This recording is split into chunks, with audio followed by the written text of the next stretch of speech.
Andrew Williams. Thank you very much, Mr. Speaker. I take a call on behalf of New Zealand First in the Accounting Infrastructure Reform Bill.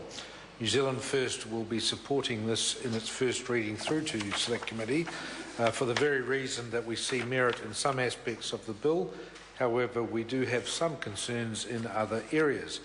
With that in mind, we feel that this is an appropriate process to go to Select Committee to allow New Zealanders and New Zealand accounting firms, New Zealand auditing firms and all those others involved to have their say in this legislative process.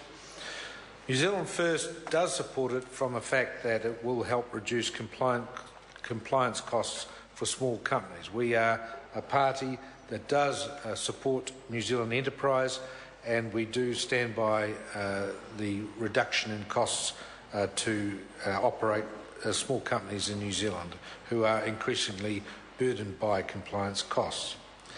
The audit and accounting industry will be more efficient as a result of this legislation, we are told, so that will be interesting coming through the Select Committee process to see how this bill will show greater efficiencies that can be achieved as a result of this legislation.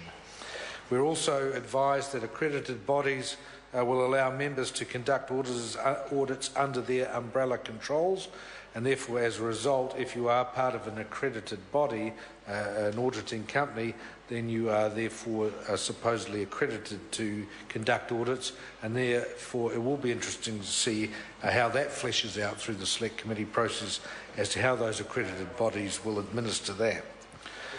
It is interesting that this does replace the long-standing terminology of chartered accountant with a new terminology, qualified statutory accountant.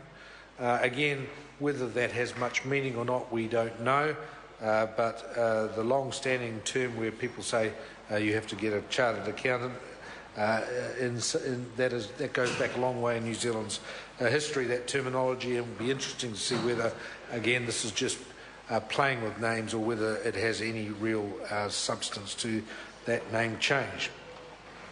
This bill will also, if enacted, will allow overseas audit companies to operate in New Zealand. We are advised that as a result, many companies that have international auditors who currently have difficulties where they have to have a local auditor undertake their work, provide some difficulties for some international operators, and I can imagine that could be the case.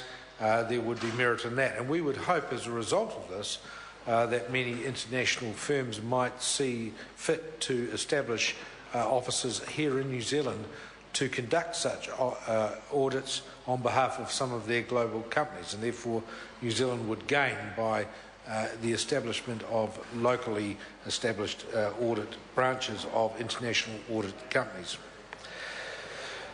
We're also advised that in terms of charities, that larger charities will be required to be audited by qualified auditors.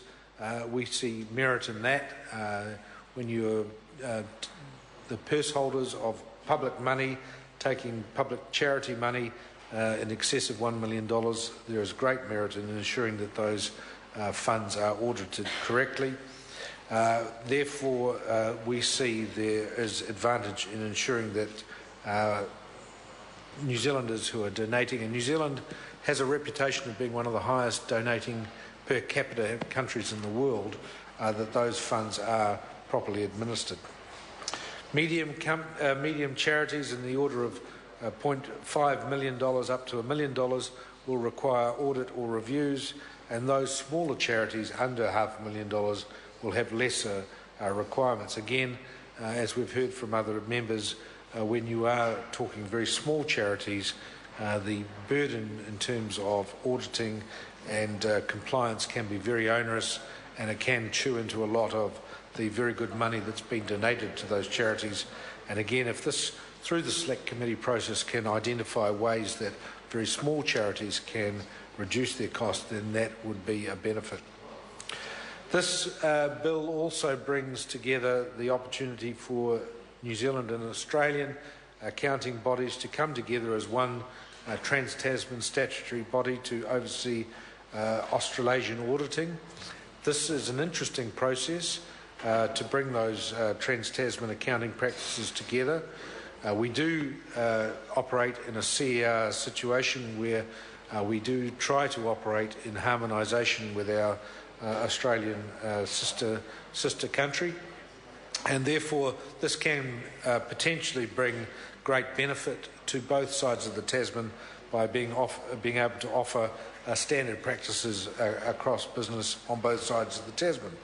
However, as New Zealand First has always said, we would have great concerns if this was seen as some sort of a takeover by the Australian practices of New Zealand accounting practices. We are informed that this is not the case, that indeed it could be the reverse, where the smaller partner could in fact benefit much more greatly by being part of this harmonisation with Australia, and where many Australian firms could actually look to New Zealand firms to conduct much of their business this side of the Tasman on their behalf. If that's the case and we benefit out of it, that's fantastic. However, if it is another situation, as in the banking industry, where the Australian side of the deal seems to be the great benefactor, then New Zealand First would have grave concerns about that. So we'll be following that through the Select Committee process, and we look forward to submissions from all those involved to flesh this out and ensure that New Zealand does indeed protect its interests. Mr. Speaker, just in closing, New Zealand First has always stood on a basis of supporting New Zealand commerce, supporting New Zealand business, and particularly supporting greater efficiency in New Zealand business, reducing compliance costs, and helping our people of New Zealand operate for the benefit of all New Zealand citizens and all New Zealand businesses.